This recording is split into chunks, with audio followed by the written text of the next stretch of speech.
am at Spirit of Truth Ministries Church. Might be closed, but I thought I'd share some ideas, particularly with Purim coming up next Tuesday. If you celebrate it on the 12th, I put in question the book of Esther, but some passages for the Bible that one may want to think about is Isaiah 24. And it mentions the Assyrians leading away the Egyptians as captives with their butts exposed. Proverbs 7:7-22 says that a man met a woman at night, and this woman was married. And she said, well, I've already fulfilled my vows. And they had sex surrounded by oils and perfumes and spices. He got paid and kept coming back. Isaiah 13:16 says that when their children were killed, their wives were ravished.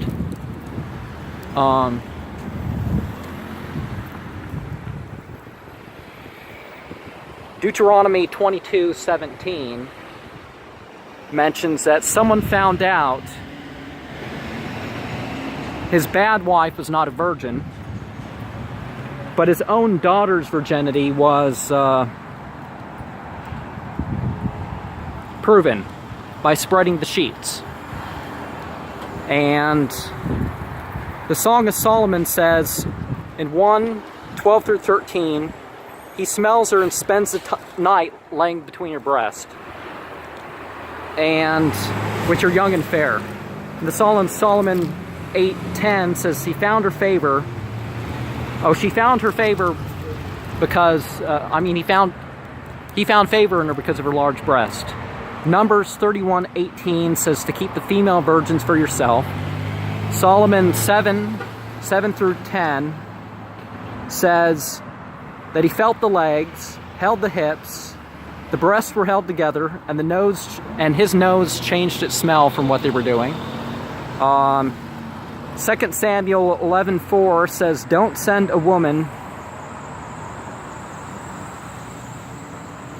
for a woman to have sex with after her post-menstrual bath. And Solomon 7:3 again mentions the identical breast. And 1 Samuel 19:23-24 says that Saul got naked with Naoth at Ramah and prophesied with her. Samuel 1:2. 2 Samuel. Prophesied with her and Samuel. 2 Samuel 6:10 says that David got naked to preach to Michal and the women. Hosea 4:12 mentions people seeking guidance were told that they were led away by the spirits of whoredoms. Hosea 6:10 says that the whoredom seen of Ephraim defiled Israel. I don't know how one's deeds can defile anybody else spiritually, but that's what the Bible says. Hosea 9:1 says the people abandoned God to whore themselves at every barn. Genesis 39:21 says Noah was allegedly 9:21 says that Noah was allegedly drunk and naked. And I might as well go back a little here. And what was this passage? Ezekiel 11:21, which is quite the strong one. Aholibah saw her older sister and wanted to be a slut too. Together they were naked. Together they worked to be bigger whores and sought after the men of Babylon and the Egyptians, who were cavalry, and their penises were like donkeys and they ejaculated like horses. And okay, I guess I'll stop with that there. Spirit of Truth Ministries sounds like the Pentecostal church I was looking for the site of down here. And There are 5 types of prophet. One of the types of prophet is the prophet of Satan, or devils. There's the sectarian prophet, and that's what basically every church is claiming. There are certainly false prophets, but let's say he has spiritual gifts, and he's using it to lead his particular sect. And in the middle, there's a... yeah, I don't know anything about this individual. I'm just... So I can't say that there is no spiritual gift. I'm just saying it doesn't have authority over me.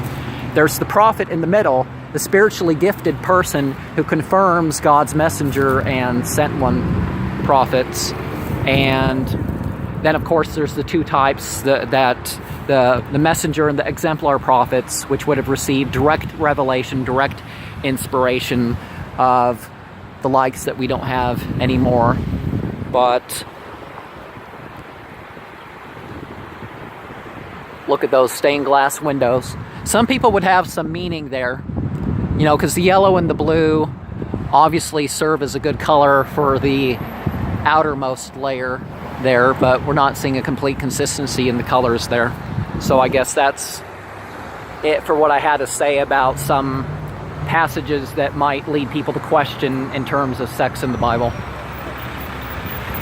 Oh yeah, there's also stuff about forced marriages and rape victims and stuff like that, but I want to leave it there.